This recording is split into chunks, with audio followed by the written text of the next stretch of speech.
হাজার কোটি টাকার গুপ্তধন পাহারা দিচ্ছে সাপ, তাও 1200 বছরের পুরানো। কি অদ্ভুত বিষয়, তাই না? যোগের ভবন নামে পরিচিত এই স্থানটি দিনের বেলাতেও অন্ধকারে ডুবে থাকে, সূর্যের আলো পৌঁছায় না। এখানেই নাকি লুকিয়ে আছে সেই দুর্লভ ধন ভাণ্ডার, যার আশেপাশে রয়েছে বিষধর সাপের বাস।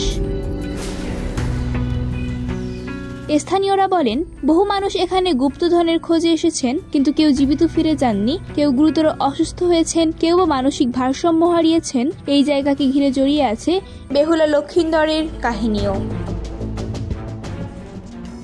বাংলাদেশের উত্তরাঞ্চলের ফসলি মাঠের মাঝখানে একটি পুরনো ঢিবি ঘিরে যুগের পর যুগ ধরে ছড়িয়ে আছে এক রহস্যময় জনশ্রুতি।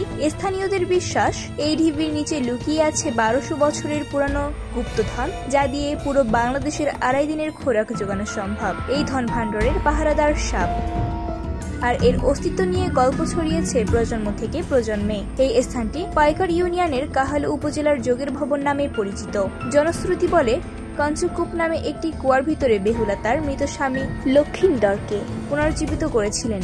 আজও এই কুয়ার অস্তিত্ব রয়েছে। আশেপাশে রয়েছে প্রাচীন শৈলীর মন্দির, সর্বমঙ্গলা, দুর্গা, কালভৈরবী ও গৌরনক্ষনাথের মন্দিরগুলোর গায়ে এখনো পোড়ামাটির অলঙ্করণ ও নির্মাণ শৈলীর নিদর্শন দেখা যায়। জানা যায়, এই এলাকা ছিল হিন্দুনাথ সম্প্রদায়ের ধর্মীয় কেন্দ্র, যেখানে আশ্রম, কূপ, মন্দির সবই ছিল ধর্মচর্চার অংশ। এখানে বহুবার তান্ত্রিক, কবিরাজ, ফকির এমনকি পূজারীরাও এসেছেন তন্ত্রমন্ত্র ও যজ্ঞের মাধ্যমে গুপ্তধন খোঁজার জন্য, কিন্তু প্রতিবারই তারা ব্যর্থ হয়েছেন। কেউ প্রাণ হারিয়েছেন, কেউ পাগল হয়ে ফিরে গেছেন, এমনটাই জানাচ্ছেন স্থানীয় প্রবীণরা।